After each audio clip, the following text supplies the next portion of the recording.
Clementine? Fondant time? Oh, it's not fondant. I think I don't know, it's better. I started to pick that and then I said to myself, They're definitely in season. Would you like a Clementine? Sure. Clementine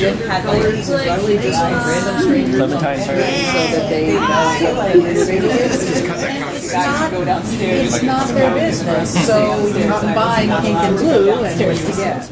Thank you guys for coming. This is, I really appreciate you guys braving the weather to come outside with us. And this is supposed to be very casual. Let's just keep it casual. So what throws us fun, I don't want to take up too much time by talking your ears off because you're all tired of hearing from me, but like, we got a grant from Robert W. Deutsch Foundation, and the purpose of which, the purpose of which is to, help bros both diversify our audience and our volunteer base. And we have a couple methods of doing that, and one of them is very marketing heavy, and the other one is very outreach heavy for new volunteers, new talent, and a big part of that is, representation. And I invited Mariah to come talk to us tonight because I saw her making some very interesting conversations on Facebook, and I thought they were incredibly in line with what we're going through right now. And so we talked a bit, and she asked if she could play some songs for us, and I said, well, instead of inviting you to an outreach meeting and you playing for like 3 people, let's do it right, and let's make a little event for it. So since we had such a soft kickoff on the outreach initiative, we're considering this our hard launch into, whatever this turns into. And we also invited Adrian, who is very notable, I think, in the theater community of Baltimore. She's very modest. So she kind of is the community.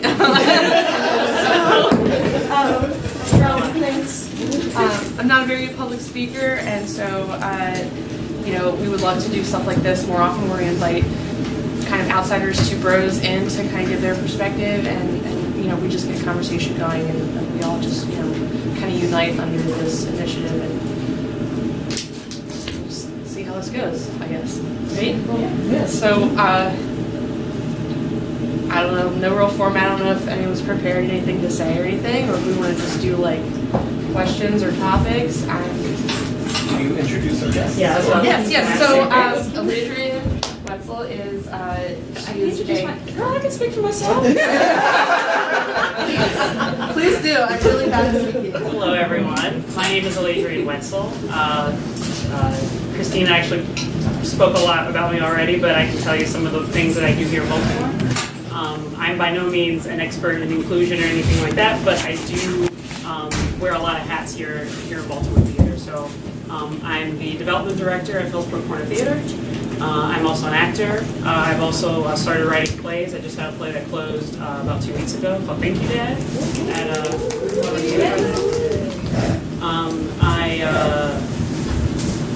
I just started, actually about to direct a place here soon, and I'm also considering starting my own theater company, specifically for Black women, and showing their stories, not just people of color, but specifically, as Rachel Reckling is part of my group too, specifically women of color, Black women, focusing on playwrights, as well as getting more Black women involved in the theater.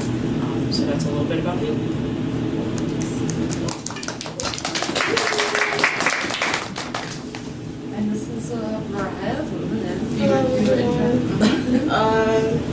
I am pretty new to Baltimore. I've been here for about a year. I'm a musician. I've been playing solely under the name Woven In for about 5 or 6 years. I write all my music and perform it all.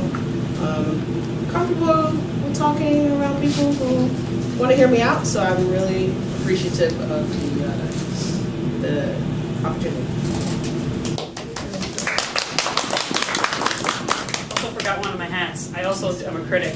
Whoa, Forgot about that one. whoa. Oh, yeah, everyone. Two more hats. I'm also an advisory council member with Cohesion Theater Company, and I also write for Bitter Sisters. Right now I'm done. Which way do we want to go? You want to go that way or that way? Did we want to introduce everybody? Maybe just like. Just so that they know. I know, I want to have a little Maybe talk. just like name and like favorite title of yours. Like, yeah. So Volunteer, community member, title of pros. Sure. Michael Collier, I've been involved with Bros since, I guess, almost the beginning. Pretty much, right, the first Bruno Hammer, and I've taken Introduction to Acting probably 5 or 6 times. And I have been volunteering in recent shows like Brown Shred a few years ago, and other volunteer things like cleaning stuff around here, moving stuff around Hot August Blues, or not Blues, but Hot August Festival, stuff like that. My first acting class I took in Baltimore was actually at Baltimore, quarantine, 16 years ago. My name is Tyler Merchant. I'm the marketing director for Baltimore Rock Opera Society. I've also been here pretty much since the beginning, since the first Hammer. I've played in 7 or 8 shows in the band, usually play bass. I've been in this position for about 1.5 years now. Before that, I was the PR captain. And I am super into this initiative because it's the right thing to do, I think. This is a huge, ugly issue that is not going to be solved overnight, but as a community, I think that we have much more power and influence to do what we can for our community to bring people together that are historically kept apart due to institutions and law, traditionally. I think that's the best way to tackle this issue, is to do what they don't want us to do, which is to talk and cooperate and collaborate.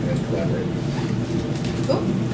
My name is Naomi Davidoff. I am the development director for Bros. And I had a pretty heavy hand in writing our grant that kind of sparked the outreach initiative. From seeing like a hole in the Bros community of people we haven't been reaching out in Baltimore City, especially because this city is majority African American. And yeah, I'm excited to see this kicked off.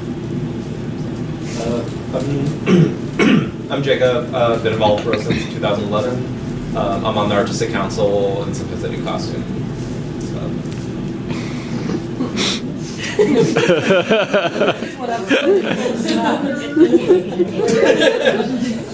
Oh, we got a lot of people to go through. That's true. I'm Kay Megan Washington. I'm volunteer, mostly front of house and on stage, since 2013. Yeah. I guess one of the things that I want to make sure that we talk about is that representation isn't just about skin color. It can be about body type. It can be about age. It can be about, I mean, as someone who is an over 40 African American woman of size, you know, those are all things that you don't necessarily see on stage. And a lover of very loud rock music. Just because I am all of those things does not mean that I can't appreciate the sorts of things that we do. So that's just something to keep in mind. Or skip Christina. Yes, skip me please. I will say, okay, so I'm currently art director for Bros, but I am passing the course soon, so if anyone is very interested in my job, please talk to me. Thank you. She got another real job. Oh my god. I'm Caitlin. I'm one of the kitchen captains for Bros. I've been here for about 3 years. I'm just excited to learn what we can do to improve our company and make more people feel welcome and involved. Becky Hackerman. I'm the director of volunteer engagement, I've worked. Christina and I together are the volunteer department, so we've been working on a lot of different things for our current volunteer base and for outreach. And I'm just really excited for this event. This is so nice. Hi, I'm Lyndon T. I usually do props and or creatures, or they usually just like hand me some foam. And they're like, cut this into something. Okay. And I've been involved here since 2015-ish. Since the six-pack. So for about 4-ish years. But yeah, it's great. Hi, I'm Abby. I've been involved for about 5 years, occasional actor and general purpose volunteer. I'm at, Are you awesome? I'm Aaron Keating. I'm the executive director of Bros. I'm excited to see what Bros can do to make the quest for crushing systemic racism irresistible to all people in Baltimore. I'm Max Sobolik. I'm the shop captain. I've been working with Bros for, I guess, about 2 years now, and in the role for about 8 years. Aside from the shop role specifically, I've worked on sets for the last few shows. Hi, I'm Darcy. I'm one of the social media captains, and I help out with costumes and a couple other things. I'm Lauren. I've hung out with Bros a lot, but I only worked on one show, which was the Halloween Spectacular. As a stage manager, that was really fun. Involved in the risk community, stage management, production, blah, blah, blah. I'm Rachel. I'm an actor. I've done 4 Bros shows, so since 2015. I'm Jess. I'm an actor. I've been a volunteer since 2015 too, and right now I'm coordinating donations for Eddie McGill. I'm Dana. I'm not affiliated with Bros. Me too. I'm an actor in the Baltimore theater community, so I'm just interested to see, just sort of like what's being discussed as far as diversity. I'm also part of the group that Eladrian mentioned earlier, and I'm ignoring that obvious slight. Well, I think of Rachel because Rachel's with Bros. Dana's right. But yeah, I have to see what we talk about. My name is Yasha. I'm currently involved with Bros. I'm a musician. And I do not play in woven in, but I'm just listening to one of the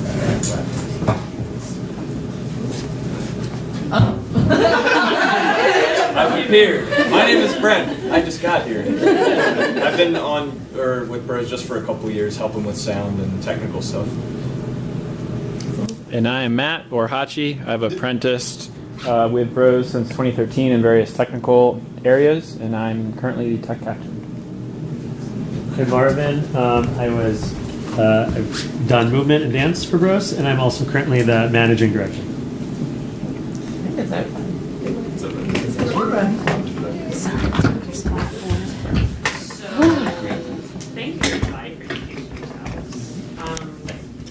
So I guess the best way to kind of start this, and I'm like I said, I'm by no means and no expert.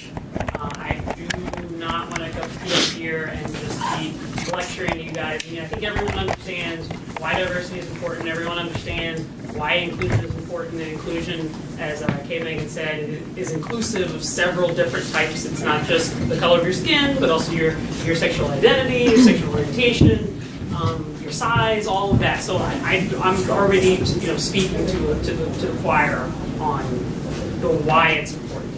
My question to you guys, and this is open forum, so anybody kind of jump out, is why? I have the question.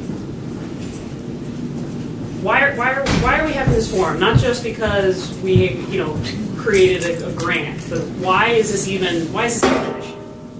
I mean, I only know a little bit about Bros. I've probably seen maybe 2 or 3 Bros shows in the past. So I know nothing of like how you guys, what your guys' volunteer is, and what your makeup of the people who are part of the organization look like. I have no clue. So anyone can just wants to jump in and say, what Bros is about, and why is this even something that we're doing at all? I'm kind of curious. My own curiosity. Oh, hey. Good name. Yes.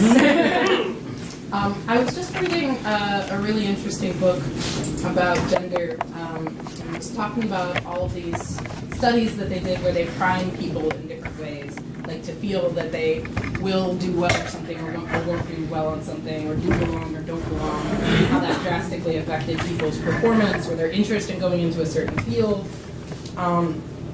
So I think, the makeup that you start with, whatever your intentions may be, is going to affect who feels like the space is for them or about them. And then people need to see themselves, need to be have people who they want to be with or be like. So I think it's just an uphill battle when you start, with a pretty much all white group to begin with. Rose is overwhelmingly white. No. That's certainly not by design. That's the way, it's kind of the way it happened, because we are an extension of this city, and that's the way that this city kind of works. But we don't really like that. We don't really want it to be that way. We don't want it to stay that way.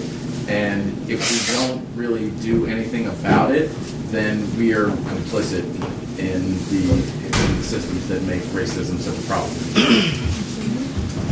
I think part of it too is education and letting people know what the opportunities are. When I started with Rose, it was mostly actors and playwrights. Then as it expands into shows, all the different skills that people are needed to run a show really gets diverse. And so there are people out there who might have the talents with sound, with lighting, or want to just do those things, but don't really think of theater as maybe the outlet for them. So it's kind of just broadening the whole sense of what it is to be involved in theater. It's not just being an actor or writing plays and that sort of thing. It's all the different support roles that goes into a production. One thing too is I think, so Rose is a primarily community-based collaborative theater, and I think that in order to create great art and kind of make sure we're staying relevant to our community and our city, we have to include all voices and kind of take a look and say, who isn't at the table on the writing team and who isn't at the table on the design team that could bring a really great perspective to what we're doing in order to stay relevant to the broader community. So I think that's another reason why we want to make this like a priority and make sure that the work that create is in line to things that can be universally enjoyed by everybody. I do want to say one thing. This is just my opinion. It's like Rose is not the only organization that's dealing with this, right? I've been at least a member at Fells Point Corner Theater for about almost 2 years. I'll say one of the reasons why I joined the board, 2 reasons. One, because I have a project management background. I'm an engineer by trade. Yay, engineers. And I saw that they needed some assistance just from a management perspective, so I said, hey, I'll volunteer to help. But the second reason I wanted to be a member was because I wanted to be able to have that seat at the table. I wanted to be able to be a part of the conversations of the kinds of shows that were being recommended for that stage. It's really hard sometimes for theaters to avoid what I call tokenism. So you have a bunch of white guys around a table, and they're like, oh, you know what? We'll do a black play this year, and this next year we'll do an Asian play, and then we'll do a Latino play, and then we'll do a queer play. That's not inclusion. That's not diversity. That's just kind of trying to pick and choose and just kind of pick something so that you're trying to pull in a certain audience just for the sake, right? We want to have inclusion and we want diversity, not just for the sake of it, not just to say we're doing it, right? It has to be organic. It has to be real. It has to mean something. And just to say, hey, we're going to have at least one person of color be on the stage at any one time, people see right through that. Yep. Right? It's infuriating. Why is it infuriating, Jess? Just like how you mentioned, it's the tokenism of it. There isn't an actual attempt to diversify, even just the bodies on the stage all in the company. And it's obvious when you see just like one or two people of color. Anybody else have any thoughts? Okay. Well, I was just gonna say, just about that, like, any group, any possible group that we could be talking about, like, we're not gonna be a monolith, so like, often, like, if I see a black character on stage, I don't necessarily identify with that character, like, just because they're black, so like, to see one, doesn't really give me the opportunity to really see myself all the time, like, in the characters. I think coming together for this also involves the humility of us as individuals and as a group, understanding our own inherent bias, and that could honestly never be erased, unfortunately, based on conditioning, based on growing up. And also, like what you said in terms of a monolith, that I sometimes think that, especially in this very white and male-centric sort of space that Bros is, that sometimes, and it's noticed, like I come in and it's almost like I speak for the voice of all Filipinos, or that some black person comes in and it's like, oh, well, I saw in the news this thing. What do you think? It's like you speak now for all black and people of color. And that sometimes I think it's not as much, but then also that each and every one of us is also different too. And then not one Bros speaks for like all white people and Bros too. But acknowledging our own inherent bias and how can we have strategies to combat that for inclusion. I think I'm going to try that. Yeah, go ahead. I just want to say that the same thing is happening in the music scene, where it is white-dominated spaces and people that are booking shows and are promoters, and I don't think it's intentional that most times I go to shows and there's all white people on stage, but it's something that I can't ignore either. I think it would be helpful to just have people of color, black people, because I mean the city is 60% black. So to have black people in more like major roles in like coercing arts and music. Every time I go to, I'm gonna name drop, every time I go to Auto Bar, every time I go to Wind Up Space, a black man takes my money and I'm the only black performer. And I don't think that's fair. And I spoke about it online, got a lot of pushback about it. And it just makes me upset, but it makes me grow. And I'm just like really thankful to finally have a group of people that want to listen to the issues at hand. Can I give a response? It's just, it's so easy for the people who are in the privileged position to be really defensive, and I think a lot of like the hump that has been hard to get over for us to get to this point is like, you gotta just say yes to when somebody's presenting their experience and say, like you gotta shut down all those like fight or flight responses of just like, oh, you're attacking me, oh, you're XYZ, and that's a struggle, and that's a struggle that really only happens when you're educated enough to like, you're like, oh, these are giant systemic forces of which I had nothing to do with, but I was born into this privileged position. And then all of a sudden you can sort of start to shut down those autonomic responses of like, no, fuck you, no, you're telling me I'm not good enough, or what, like, you think my music's good, like that kind of stuff, and that's really the immediate response. And we've been there, Christina and I both know the struggle of just sort of like, you get called out and your immediate response is like, but I'm trying, give me some fucking credit, and it's really hard to get over that. And I think the way that we do that is practice by talking about it, and like, who knows what the outcome of this is, but at least fucking practice getting real feedback, getting real, saying, hey, I noticed as whatever my experience is, I noticed that you're getting this privilege and I'm not. And the more times we can sort of at least just talk about it, we're at least making that step forward. And this group, is getting a little bit better at having the conversation and getting a little bit closer to actually doing something about it, I hope. I will say, for a little bit of levity, I actually speak, I'm very fluent in white man because my husband is a white man. So I get that. Like, there's sometimes that even him and I, over the 14 years that we've been together, have had to have those conversations, and I have to say, well, you know, this is what this is, and he's like, I don't know what that is, and so it's something that it doesn't get any easier.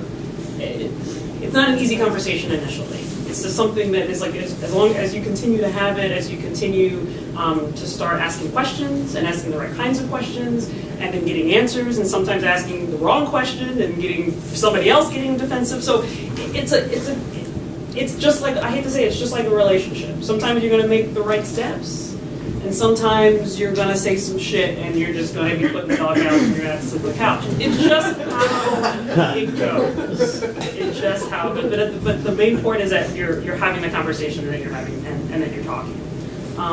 I will say, at least some of my experiences have been. So I love theater. Again, you heard my long list of all the stuff that I'm involved in. I'm involved because I love it and because I enjoy it.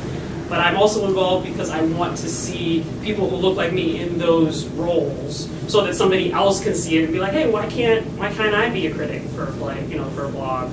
Why can't I, be a director or a board member? Why can't I be on stage?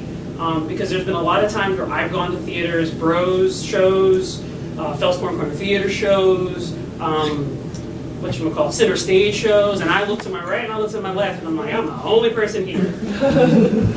And sometimes I'm okay with that. Sometimes it pisses me off, and I wonder what more that can I do? But I realize I can't obviously do it by myself. And there's lots of people who should be able to have those conversations. There's lots of things that we can do, but I don't know. It's just. It is not an easy thing, and I don't want the bros to try to beat themselves up over it. I just want you guys to be able to be open and to be honest and to just say how you feel and continue to have those conversations, not just with me and her or whoever else, but network with other theater groups. I mean, there's several theater groups of color who are in this city right now who do musical theater. Have we reached out to them? Have we talked to them? Have we seen how they recruit? Have we, tried to look at, how to, the types of people who they use for their music or what have you? I don't know. But that's an option, right? Especially if you're interested in being community based. It's looking and making those associations and making those linkages, not just because you're just trying to get more brown people and more different people on stage. Again, people can see past that, but just making the honest effort to try to see how everyone can kind of relate and how we can be in the same space, the city of Baltimore, but still have our own niche. Does that make sense? That's all I got. Anybody else? I mean, I will say, so this is like, the biggest question I get asked when I talk about this initiative is like, what happens when we don't get anywhere with it? What happens when we fail? And I think that it's like okay to fail, right? Like this is an experiment. No one has the right answer as to like the field guide on how to recruit people of color, or the field guide on how to recruit and be a diverse group of people and make sure that everyone feels welcome. There's no how-to manual on that. So we're trying a couple things that we have good feelings about, and we might do great, and that would be great, but realistically we might also not do that well, or we might fall somewhere in between, and all those are okay. And it's okay, I think, to come to terms with that. I think what matters is if we don't do that well or we fail in some way, is what happens next, which is that we keep trying. And we can evaluate what we did wrong and try something different. We have sort of started dipping our toes into collaboration with like arena players, like our Constellation. Our auditions for Shakespeare are going to be there, and we do Constellations at Crossroads, but we don't want them to do it for us. Like that's like a start, but it's not like we're like, hey, send us some brown people. Like we'll take your leftovers. They're brown people. Yeah, right. Yeah. They have a hard enough time keeping the doors open. Because frankly, it's not their job to fix this. It's not black people's job to fix racism or the problems that come with it. It really comes to white people in general, and I think that's really important to understand because all the people of color that are here right now, I fucking love that you're here and that you're taking a part in like making this and trying to make this go forward, but ultimately we can't depend on you guys to do it. That's not fair.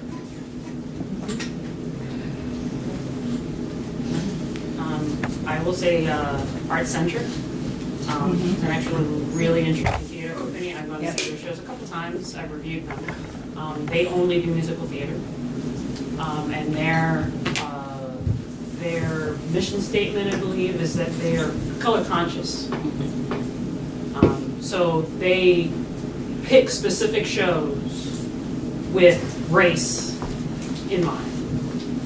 So they're not going to pick a show where everyone shows white and just they're going to pick Aida, which is set in Africa, and they have an all-black cast, right? Because they're consciously thinking of how race is implied and how it's a part of the story. Or how it's absent. Or how it's absent, yes. And therefore, there's absolutely no, like they did Next to Normal a few years ago, there's absolutely no reason why that family can't be black. Right. Black people get bipolar. So, there's absolutely no reason why that family has to be white. They have been, but there's no reason why they have to be. So, just to... I think that's to that point, that's like a strength of Bros, right? Most of our shows take place on another planet. Those are all colors, right? It can be whoever it wants to be. So. That's true. And I'm hoping, I'm hoping that we can, like you're saying about art-centric, that we can, as we're moving forward in our programming, we can make that pivot a lot more easily because of that. We don't have this burden. We're a Shakespeare company, or something, where we've got all this baggage. We don't have baggage on our shows. We're writing them every single time. So we should be able to dream. To me, I've been thinking about this concept of the perfect pitch, since we're coming up on the pitch party, February 15th. And I've been thinking about this concept, like, what's the perfect pitch for Bros? Well, it would have all the elements that everybody says, oh, but it should have this, oh, but it should have this, oh, you know what I mean?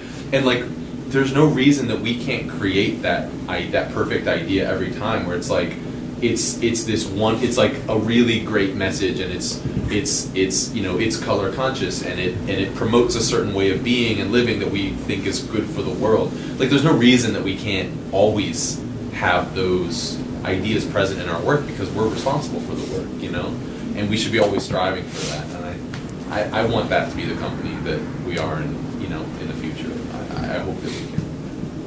I hope that we can have that, and just like not let that go of just like, no, we can make it as good as we decide it should be, and as good for whatever, ultimately, or yeah.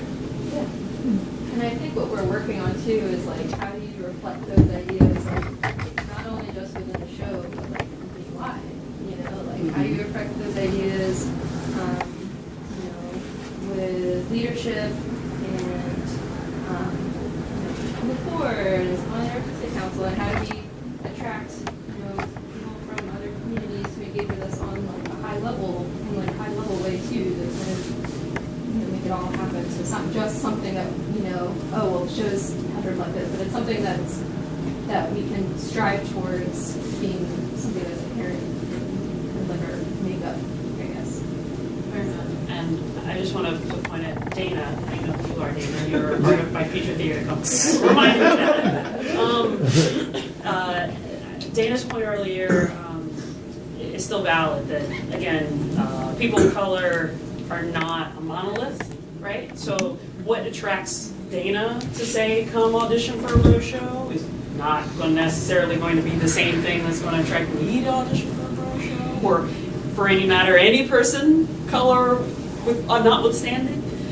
So I just say that it just, there's no silver bullet, right? It's not, there's no formula. Like I said, I'm an engineer. I would rather there be like this perfect algorithm. We just like boop, boop, boop, boop, boop, boop, boop, punch in some numbers and make it happen.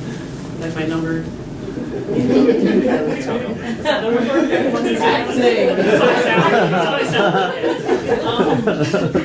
But it's just, I don't know. It's just, it's not. I hate to say it, but it is not an easy thing. And I applaud you guys. And as a member on another or two other theater companies, these are conversations that we have as well.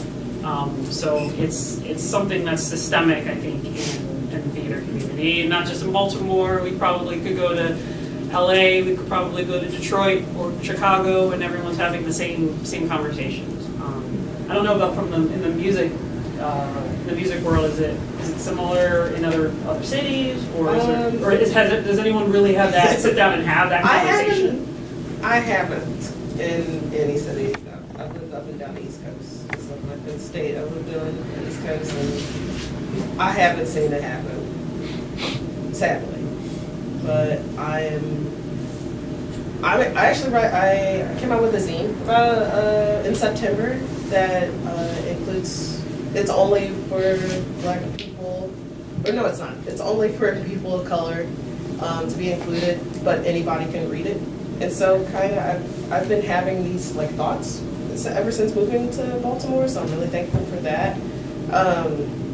And yeah, so I started the zine, and hopefully I can have a few of you peek at that after the show. What's the name of your zine? It's called Alt Bay. It stands for Alternative Blacks Are Everywhere, which is just a name. That's a good name. Just a statement.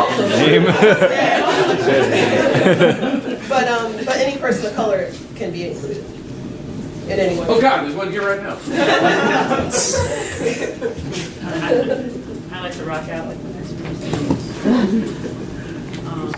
Any other? Aaron, go ahead. I've got a statement from Nairobi Collins, who's a good friend of mine, a Bros member since early days, and a Black male writer as well.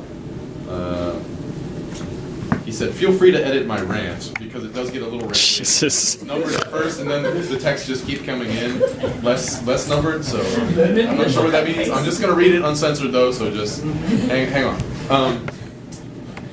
Okay." You're not helping. We had to find one.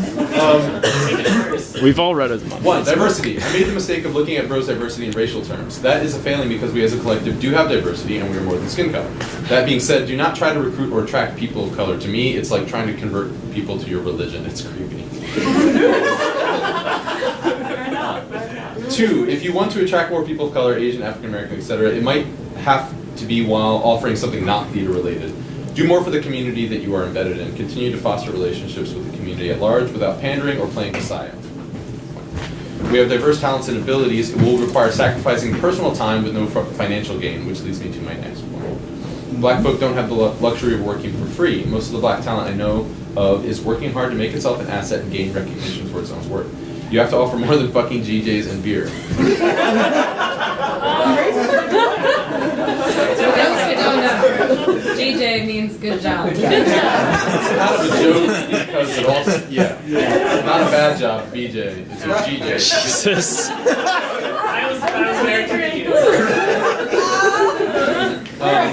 We have slang. And Nairobi is saying this as a diehard Bros volunteer who has done many, many things for free for us. No one needs a oral participation trophy as much as they need some dough. If we are talking about diversity in terms of people of color, money talks. I'm not saying to hire a token, I'm saying find a creative liaison from the community you wish to join up. Who can do the footwork? That part is not easy. Who is willing or has the time to work phones, doors, and web pages, seeking out talent for free, to work in turn for free? Good point, and it kind of reflects sort of where we're at in our development right now, where we're trying to grow the company a lot of different ways, but we've been almost entirely volunteer driven, like unpaid driven for almost our entire history. Yeah. So it's a real, his point is well taken and timely. 4, be real, but have some class. It's great that we are of a culture of acceptance. However, no one who is struggling or busting their ass to make a name for themselves or their own community wants people to Google them and be seen looking like they lost their ambition and chose beer over hygiene. He's kind of losing me here. Y'all not shower? There's a shower in this building. Whatever, uncensored. As an uncensored, I'm just going to go for it. As a Negro myself, I am judged by so many more factors before my art is even considered. The last thing I need is to rob my people of certain dignities by appearing in a way that I wouldn't do in an office setting or a low interview. It's not a strike against bros per se, but it's a professional hurdle for people of color. 5, if you want to diversify, try diversifying what Bros has to offer. If you start doing work along with theater that brings profit and prosperity, more varieties of people will show up to contribute and get a piece of the action. Like I said, money talks. Struggling or rising artists, especially of color, are not likely to want to take a cruise on an already bloated ship stocked with limited resources. You'll be hard-pressed to get a membership fee from someone who feels that they have much to offer with nothing to gain, especially to work with people who can afford to fail. Time is precious. The quality of the time is also precious. Some of us are cliquish, self-important assholes. It happens in any group, and it's not a white thing. Hashtag not a white thing. Sorry, text was weird for a second. Like I said, my talks. I was just screaming.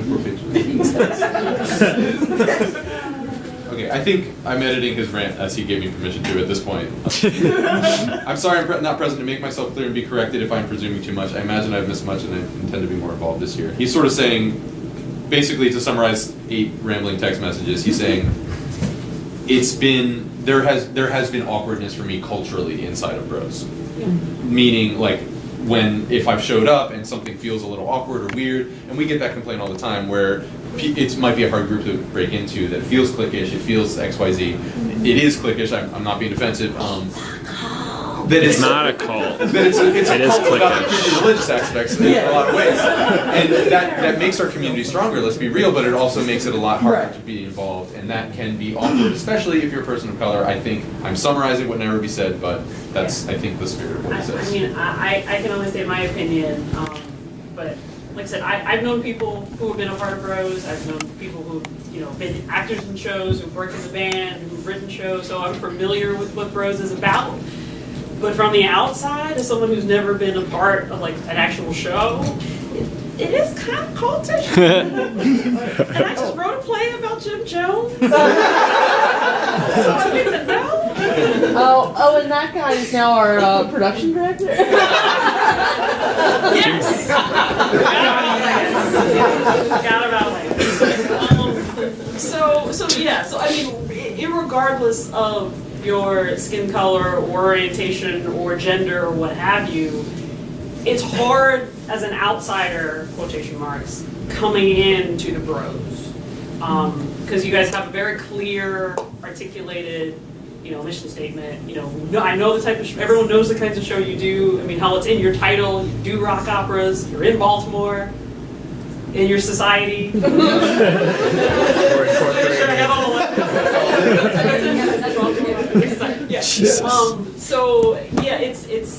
it'll be, you have to make whoever comes in, again, regardless of what they look like or who they love or what body parts they have to make them comfortable in this space. Because that's the biggest hurdle, right? It's once you get somebody in the door and they start, I hate using the phrase drinking the Kool-Aid, they start drinking the Natty Boh. Once they start drinking the Natty Boh, then they become, a part of the family. But it's getting them to just show up to the door in the first place and making them feel welcome once they're there. And how that works, y'all have to figure that out. But I get his point. Right. It's not necessarily a bad thing for the company, but it's definitely a bad thing for recruiting people who will automatically feel even less welcome. Just speaking for myself, my brother was a fan of y'all's way before I was. I saw you guys at Artscape and things like that, and I sort of read about things that you were doing, and honestly, I thought it was kind of goofy.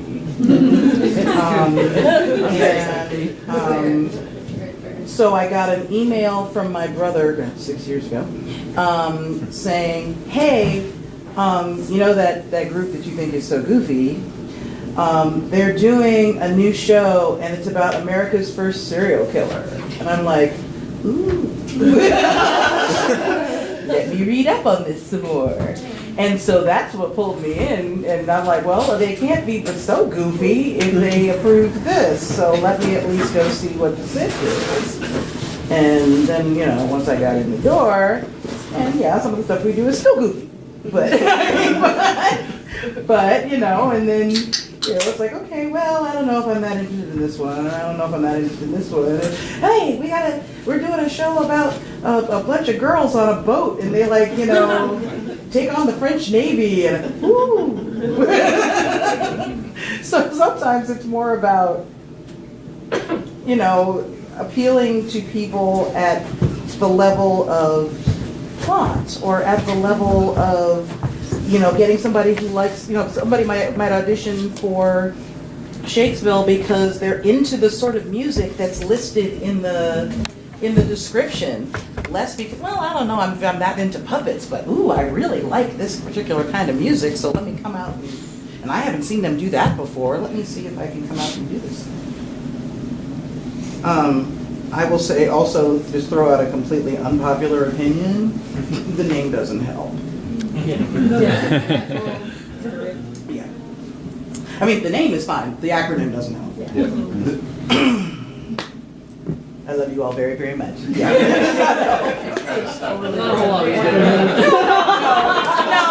No, I know, I'm just saying, keep that in mind as to what tends to go along with that. I mean, to actually, Michelle to go on, or Megan to go on that point, again, my husband, white male, I told you speak fluent white man.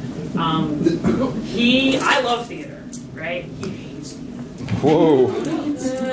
He thinks it's the dumbest thing ever. He's like, why the hell would you spend hours and hours making costumes and rehearsing just for 3 weekends worth of shows? He watches movies, doesn't he? He watches movies.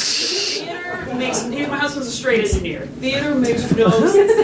I told him that I was coming to do inclusion, diversity talk, and I was going to see the name of the theater company was the Bros. He was like, oh yeah, it's a bunch of white guys, right? He knows nothing about the Bros. He's never been to a Bros show. Pretty accurate. So, and he was like, he was like, well, maybe they shouldn't be the Bros, because that's kind of white. I'm like, hey man, you said it. No, I mean, I'm not saying that to say, change your name. Obviously, Baltimore Opera Society is exactly what you do, as I said earlier. But even he could figure out who the makeup is, and when I said I was coming to talk diversity, you kind of already knew who everybody was going to. Have we ever thought about not necessarily getting rid of the acronym, but have we ever talked about it, or maybe just use it less, or use our full name in press releases or something like that? Has that ever... Use it as external. Yeah. Have we ever talked about that? It's definitely. I've been calling you the BROS the whole time. It's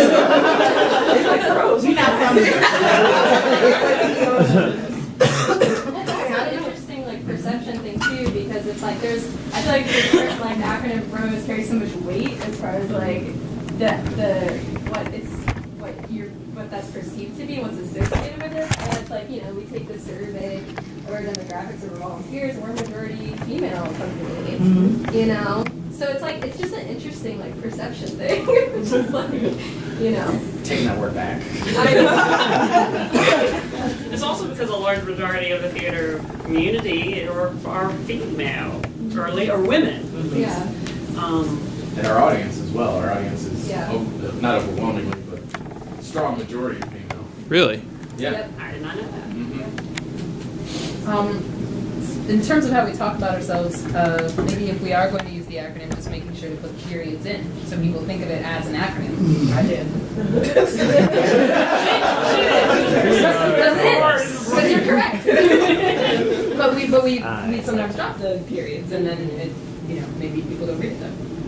It's so casual. And if someone's not familiar with what the Bros are or what they do, and they only see, oh, it's Bros, what's that? Yeah, 5 years ago or so, I was like, Bros. And then I looked at it, I was like, oh! Good for them, they're taking the word Bros back. But were we? I don't know, I saw the dots. And I was like, Yeah. But yeah, but I mean, that's really it's focusing on the R and the O, right? Or the B, the R and the O.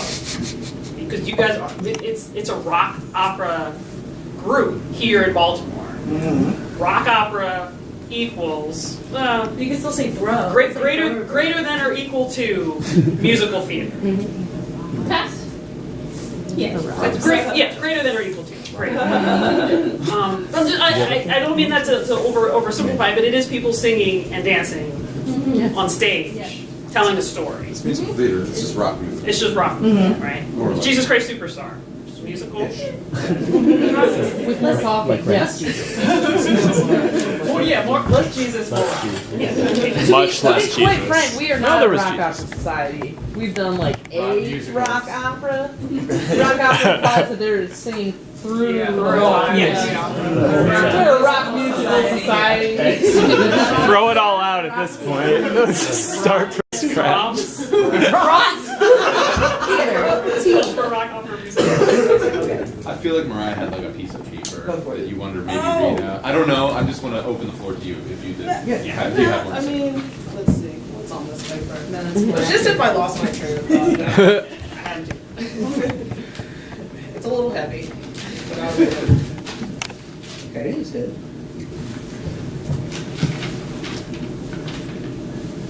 Okay. I can't go a full week without experiencing racism or some form of discrimination. And that's compounded by the fact that I am Black and I am a woman. I don't think it's always intentional, but I think it's mostly unintentional. But I would like people to try harder.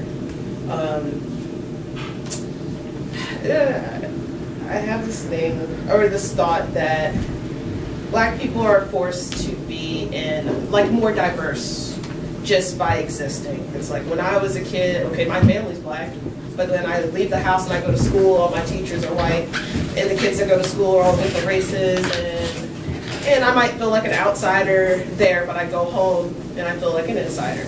So it's kind of a duality that I get to experience just being a person of color. But on the other hand, some white people don't ever get to experience other people or people of color because their family is all white, their teachers and their doctors and everyone that they see that's maybe in higher paying jobs are all their same skin color. So I think that sometimes it's just a hard habit to break out of when there's a job that comes available and you're at the top and you're thinking, oh, well, let me get someone that looks like me. And it's not even intentional, it's just what you've seen this whole entire time. So I think if we can somehow break out of the habit of going for maybe our immediate friends or people that look like us, and just branch out and make friends that are completely different from us, because we all have more in common than we do different. So, I don't know, I just really wanted to say that. Just strive to make friends that don't look like you.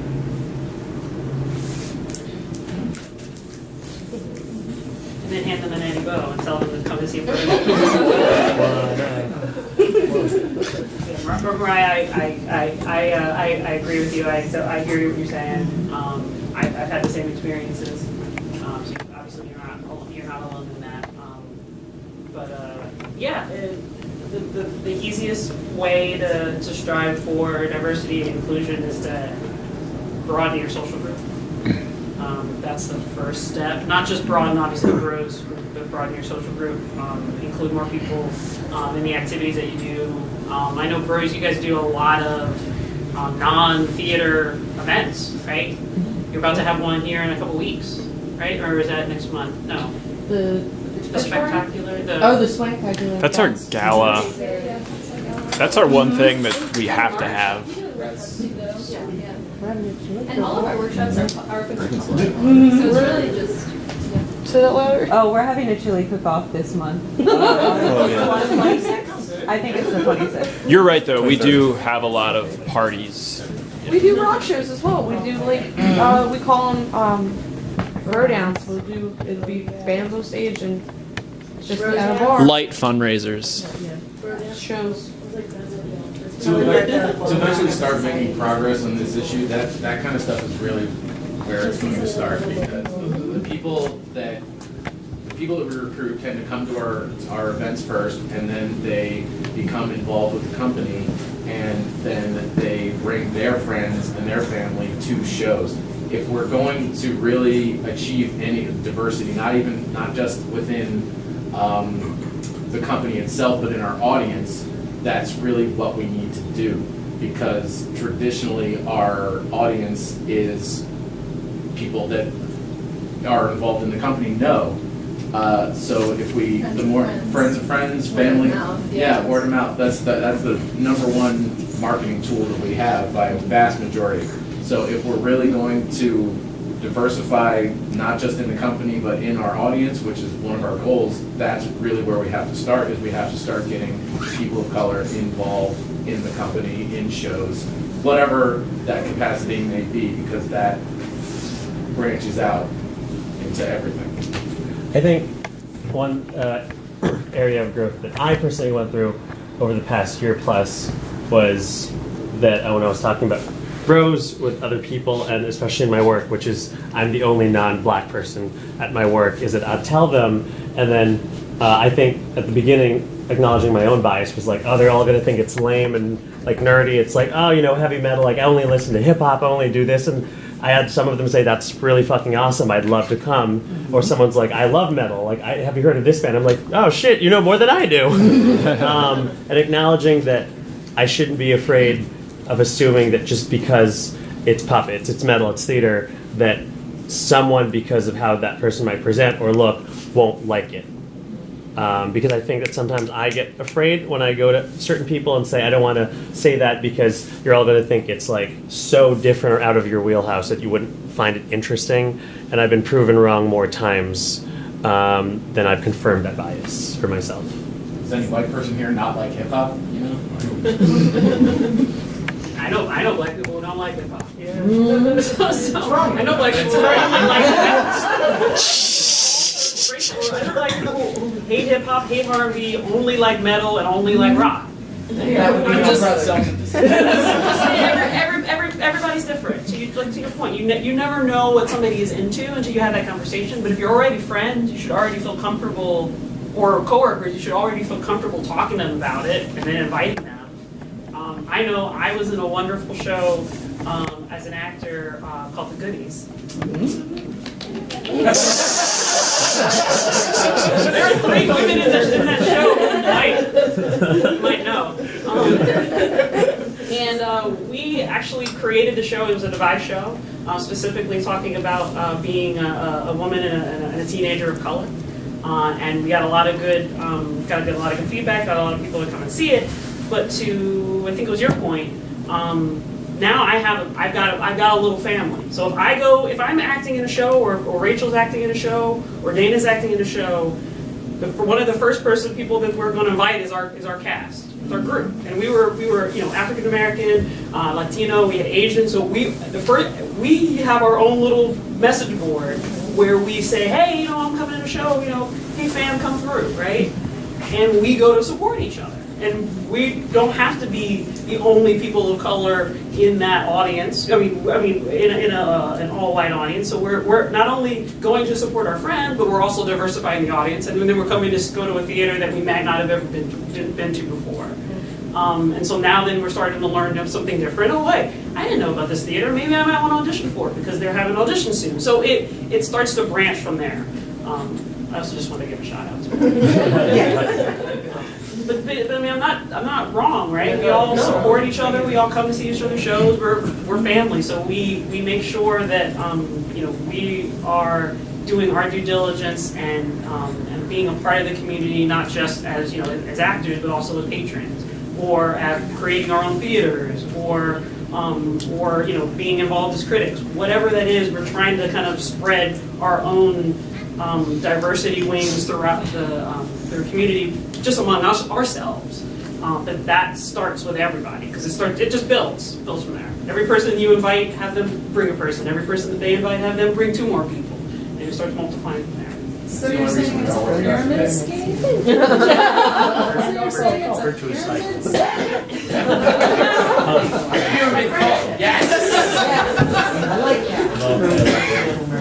I do want to be conscious of the time. If Yeah. you want to like start wrapping up our thoughts, because we do want to utilize beautiful voice. I just want to say one quick thing. I mean, as much as I complain about stuff, I am very aware that I have been extremely lucky with regard to theater stuff. I mean, I was away from it for a long time. I came back to it like 7 years ago, and I've been pretty much working pretty solid ever since, which is great. But something crossed my mind the other day when my entire Facebook feed was blown up because Wicked, which has been open for how many years now, got their first African-American Glinda.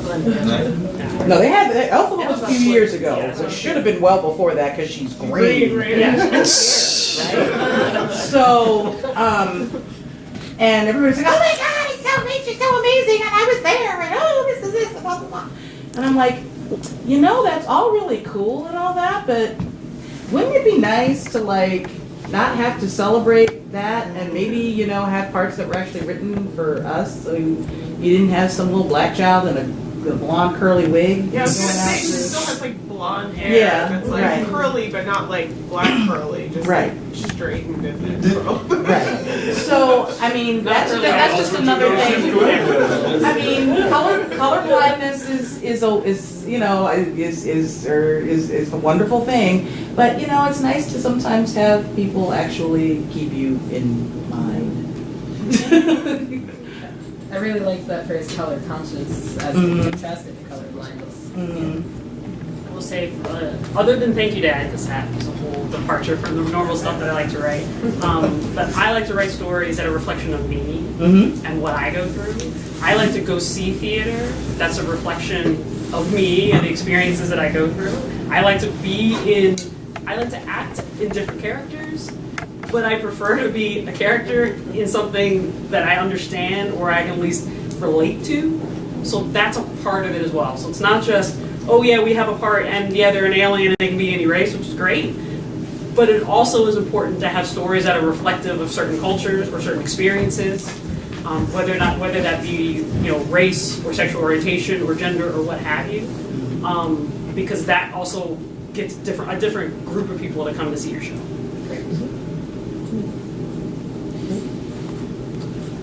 Y'all want to listen to some music?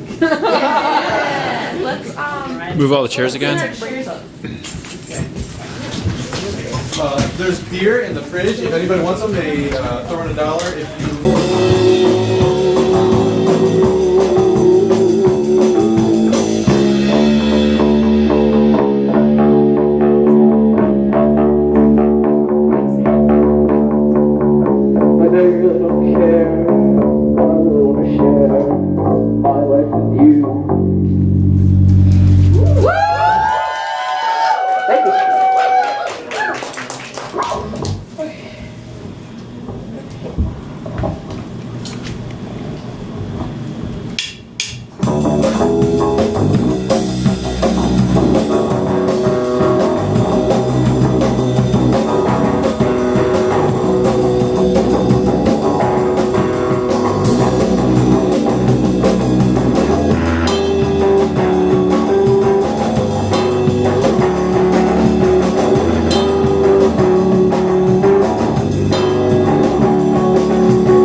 Stop here, which is the Fritz. Nope. That's a shame about this game. Is like looking up from a kitchen mural like in your Pokestop and like Yeah. Well, hey, in the future. or like a new You'll be able to, like, Pokestop more freely shows up and add it's like ad that's stops. a fresh new thing. Yeah. Who watch music? Cool. Yeah, I'll join you.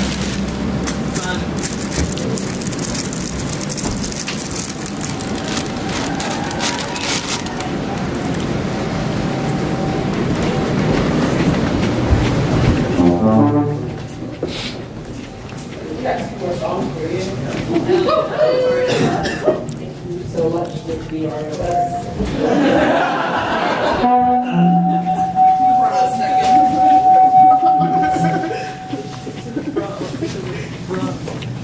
don't know if there's any musicians out there, but when you face the mic towards the amp, it will feed back. You gotta face it away from the amp, everyone. Yes.